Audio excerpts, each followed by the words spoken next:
नमस्कार दोस्तों, हमारे YouTube चैनल ज्ञानचंद में आप सभी का स्वागत है। आपने कभी सोचा है कि किसी मछली की उल्टी भी करोड़ों रुपये में बिक सकती है?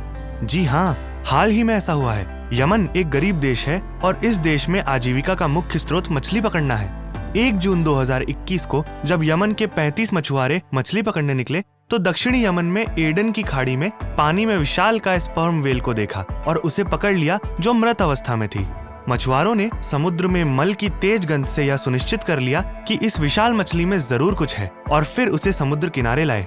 इसके बाद जब मछुआरों ने मछली को काटा तो उसमें मोम जैसे काले एम्बरग्रिस की 127 किलो की गांठ मिली। इसे देखकर मछुआरों का खुशी का ठिकाना नहीं था, क्योंकि उनको सोने का खजाना मिल चुका था। सीरिया के एक मछुआरे ने पहले ही बता दिया था कि एडन की खाड़ी में एक विशालकाय स्पर्म वेल है और उसमें एम्बरग्रिस हो सकता है। तो एम्बरग्रिस क्या है और यह इतना महंगा क्यों होता है, यह जानने से पहले कृपया आप हमारे चैनल को सब्सक्राइब करें और बेल आइकन को दबाना ना भूलें।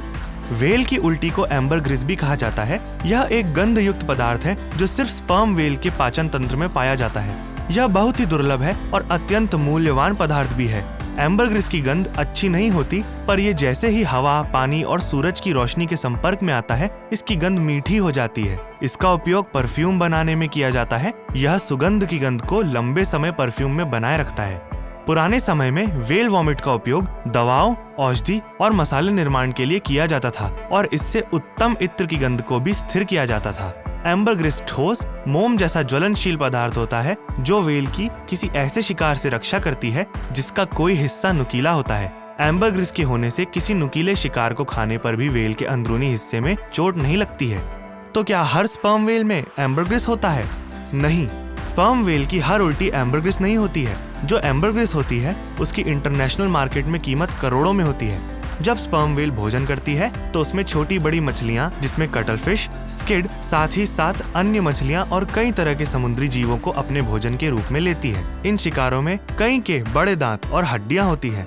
इनसे बचने के लिए स्पर्म वेल के पाचन तंत्र में एक खास तरह का स्राव होता है जो इन बड़े दांतों और हड्डियों से स्पर्म वेल को घायल होने से बचाता है।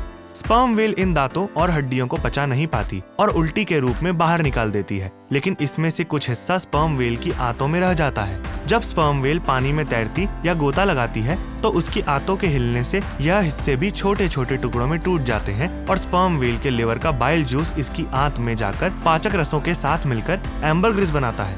अब एम्बरग्रिस बन तो गया, लेकिन बाहर कैसे आता है? कुछ लोग कहते हैं कि यह उल्टी के रूप में बाहर आता है और कुछ कहते हैं कि स्पर्म वेल के मल के साथ बाहर आता है और कुछ लोग यह भी कहते हैं कि यह स्पर्म वेल के मलाशय में इकट्ठा होता रहता है और जब इसकी मात्रा बढ़ जाती है स्पर्म वेल का मलाशय फट जाता है और एम्बरग्रिस बाहर आ जाता है।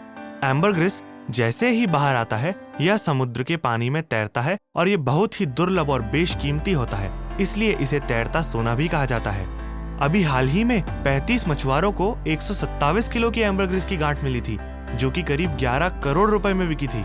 इससे इन मछुआरों की जिंदगी बदल गई। सभी ने पैसे के बराबर हिस्से किए। किसी ने अपने लिए घर खरीदा, किसी ने कहा कि वो शादी करेंगे और कुछ नाव खरीदने में पैसे को खर्च करेंगे। यह जानने के बाद दोस्तों हम भी सोच रहे हैं कि मछुआरे क्यों ना बन जाएं। क्या आपको भी यह एम्बरग्रिस की जानकारी अच्छी लगी? अगर हाँ तो हमें कमेंट सेक्शन में जरूर बताएं और कृपया हमारे चैनल को सब्सक्राइब करें। अन्य जानकारी के लिए आप हमारी वेबसाइट www.gyanchand.in पर भी जा सकते हैं। धन्यवाद।